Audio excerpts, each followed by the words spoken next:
This chapter is about self-knowledge.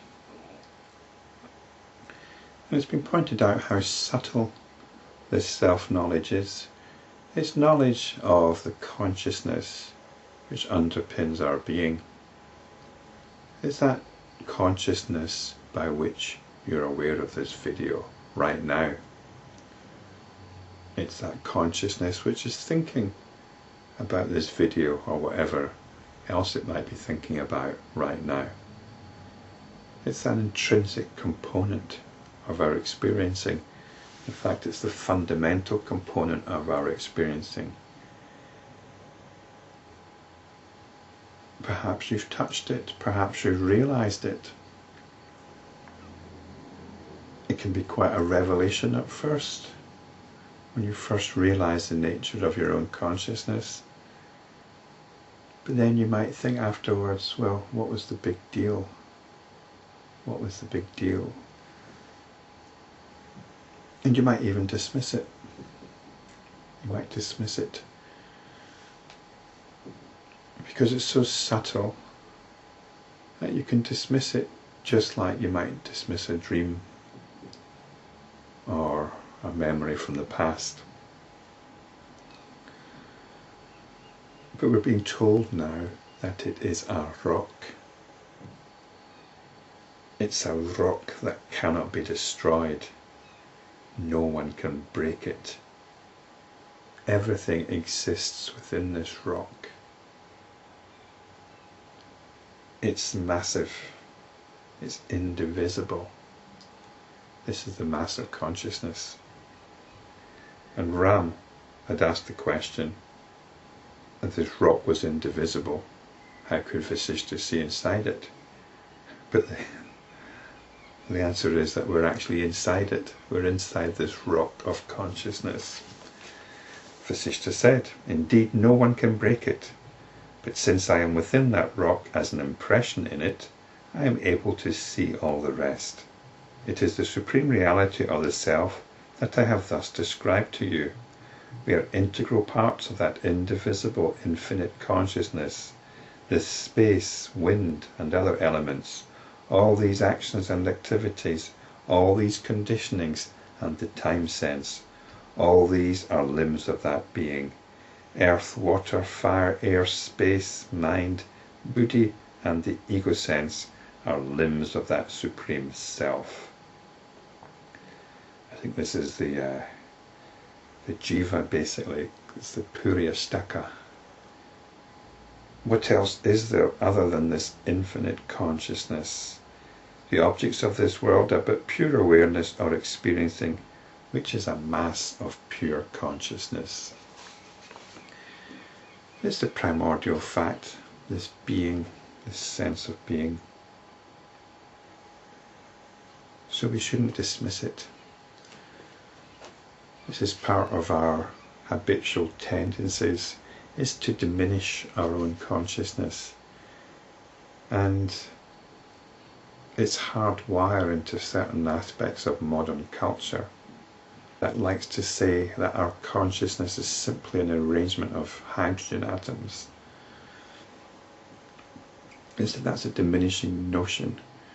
It might be a workable notion, a notion that you can work with within a certain context.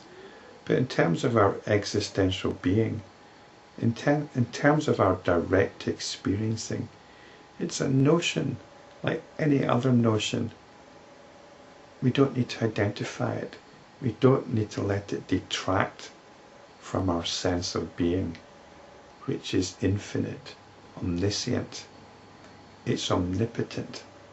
Not in the sort of scientific sense, not in the sense that you might relate it to power over the physical world in its own terms. No, it's greater than that. It's greater than that. It's omnipotent, omniscient and omnipresent in the most intimate and meaningful sense of these words. Vasistha continued, self-knowledge, non-knowledge, or knowledge of the unreal, etc., are words and viewpoints. There is nothing that is not known right here, right now. They are totally unreal in the eyes of the knower of truth. All these arise in the pure consciousness which is clearly seen in me. And we've got notions that consciousness is not such a big deal. These notions also arise in consciousness. And it's seen in me. It's seen in you. This is the self, and this is knowledge. These are surely false notions that arise within, but they are not real. Abandon all notions, basically. Abandon the words, but remain established in the experience of the truth they indicate. So we're not even getting caught up in notions of self-knowledge. Just be with the knowing. Be with your awareness right now. You're aware of this video.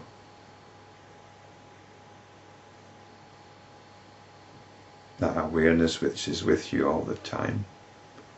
Acknowledge it. Appreciate it. Don't diminish it. Rest in it.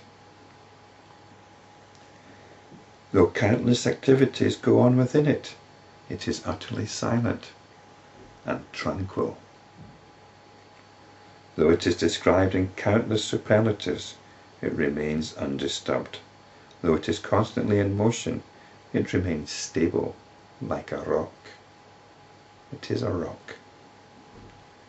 Though it is the very substance of the 5 elements, it is unaffected by them like space. Though it is the abode of all objects, it remains pure consciousness. Though it is seen like a dream city, it remains unseen consciousness. You might start feeling that everything is like a dream. Don't worry about that, because that's a positive sign. You can rest in your consciousness for as long as you need to before getting up to do what you need to do. Then you come back to consciousness. Come back to realization and appreciation of its absolute and unshakable nature.